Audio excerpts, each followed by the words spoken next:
कि बच्चों से बढ़कर पढ़ाई भी नहीं है, पढ़ाई हो लेकिन उसका रूप बदल दिया जाए। आइस प्रॉब्लम हो रहा है, वो हो रहा है, इसीलिए इसको जितना जल्दी हो सके ये बंद करें। उसके आँख में प्रॉब्लम हो रहा है।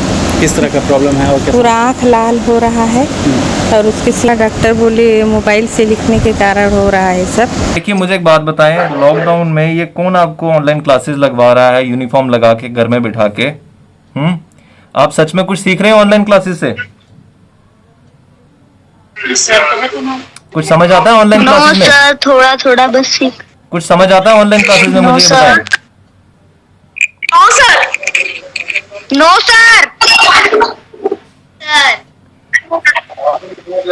बोलो जय श्री राम। स्कूल की दीवारों पर लिखा है कि महात्मा गांधी ने कहा था कि समाज के अंतिम छोर पर खड़े व्यक्ति को भी शासकीय योजनाओं का लाभ मिलना चाहिए, पर ऐसी एक समस्या है जहां पर समाज के अंतिम छोर क्या 40% बच्चों को भी उसका लाभ नहीं मिल पा रहा है। मैं ऑनलाइन शिक्षा की बात कर रहा हूं। अभी पूरे प्रदेश में जिस तरह से ऑनलाइन शिक्षा ज़ोरों पर है, अभिभावक का भी जो विरोध है वो भी कहीं ना कहीं देखने को मिल रहा है। कहीं ऑनलाइन की शिक्षा जो है काफ़ी घातक है, बच्चों को नुकसान पहुंचा रही है और ख़ासकर जो परिजन हैं वो भी कहीं ना कहीं परेशान हो रहे हैं। हमारे साथ कुछ शहर के पत्रकार हैं, परिजन भी, हम उनसे बात करेंगे और जानेंगे कि किस तरह की दिक्कतों का सामना इनको करना पड़ रहा है। बहुत सारे ऐसे बच्चे हैं जो कम उम्र के हैं, 13 साल से कम उम्र के बच्चे हैं, नर्सरी के बच्चे हैं, उनको ऑनलाइन के लिए बाध्य किया जा रहा है। ऐसे में क्या लगता है बच्चों को कितना इसका बुरा असर पड़ेगा, उनके आँखों को ऑनलाइन शिक्षा जो प्रभावित कर रही है?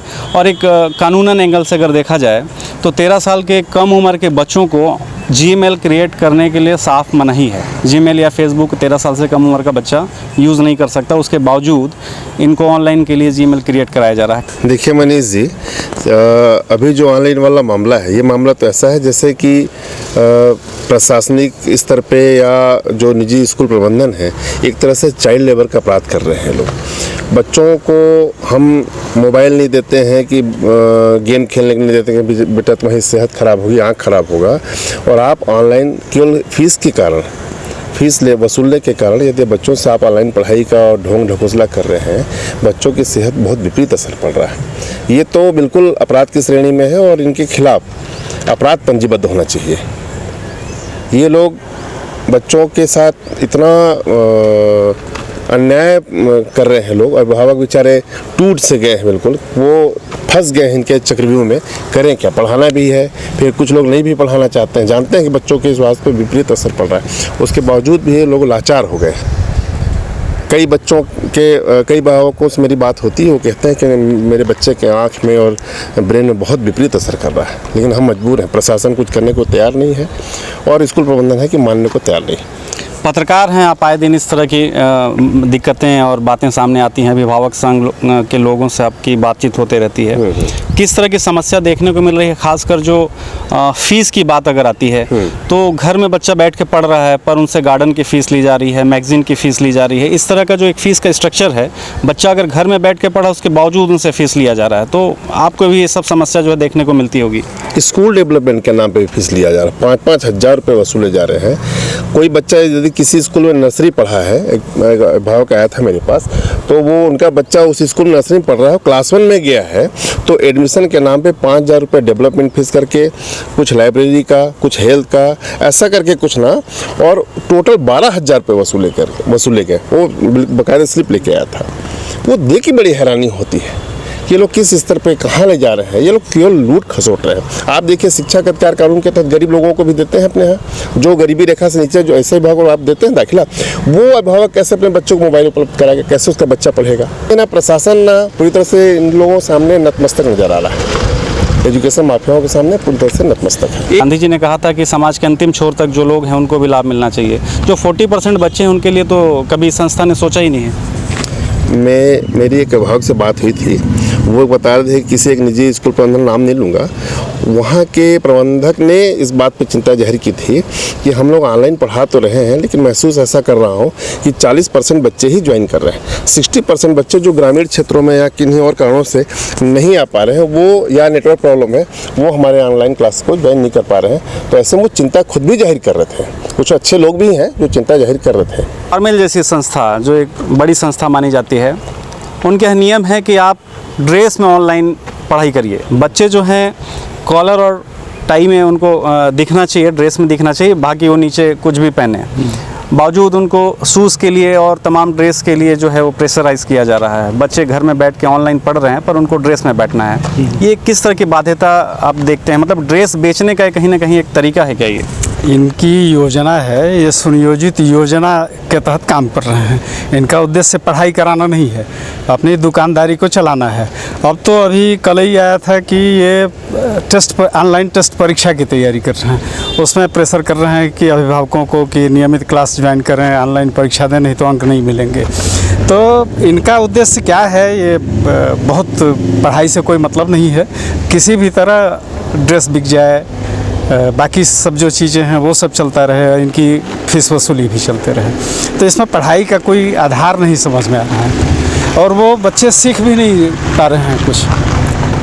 5 साल 6 साल के बच्चे बैठ रहे हैं ऑनलाइन क्लास में, तो वो कोई चीज़ ऐसा कि कुछ समझ ली ऑनलाइन पढ़ाई से, ऐसी कोई बात नहीं है। अलग से सिर दर्द, आँख में दर्द, ये सब प्रॉब्लम बता रहे हैं।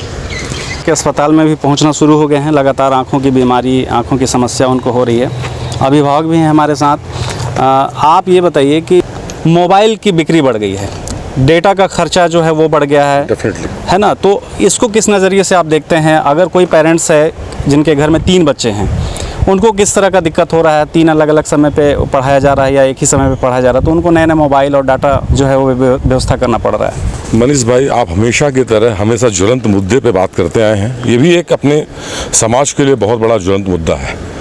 और रही बात शिक्षा का और स्वास्थ्य की बात भी कर सकते हैं अपन इसमें।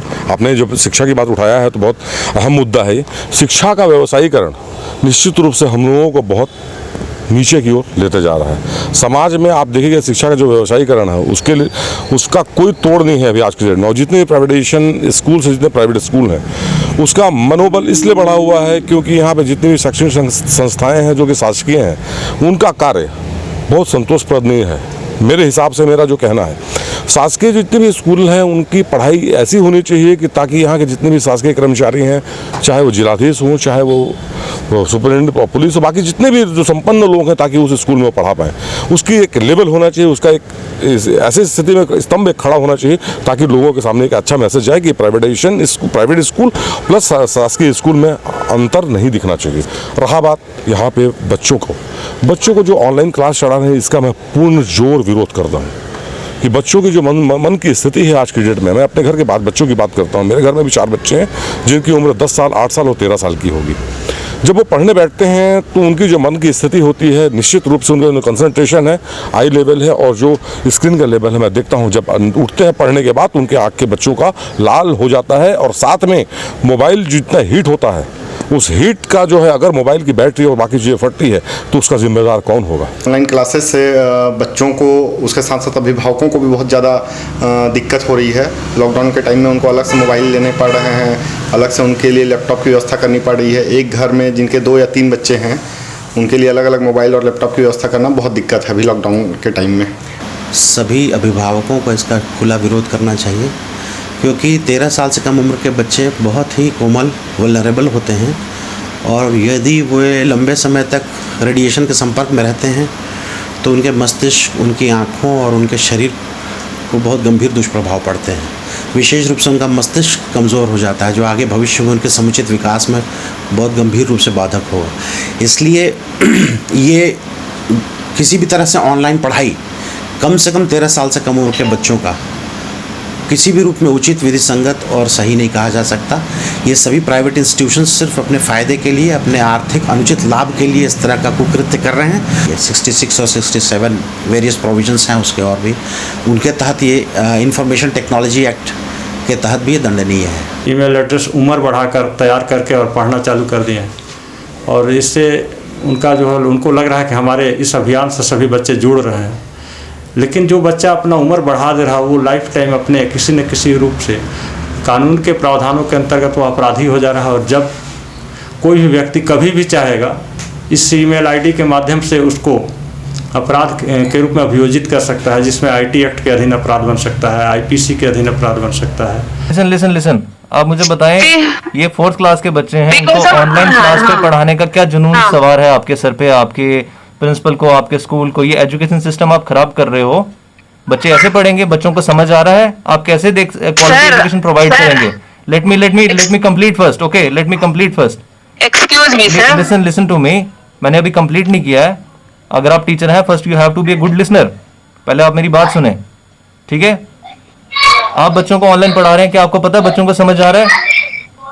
मैंने अभी इन बच्चों से पूछा, ये कह रहे हैं कि हमें कुछ कुछ समझ आता है, कुछ कुछ नहीं आता है। इस तरीके से ऑनलाइन क्लासेस लेंगे आप जस्ट कि आप उनके पेरेंट्स को एक बता सके हमने आपके बच्चे की अटेंडेंस ली है और हम आपके बच्चों को पढ़ा रहे हैं और आपको मंथली फीस देना है। ये एक बिजनेस है।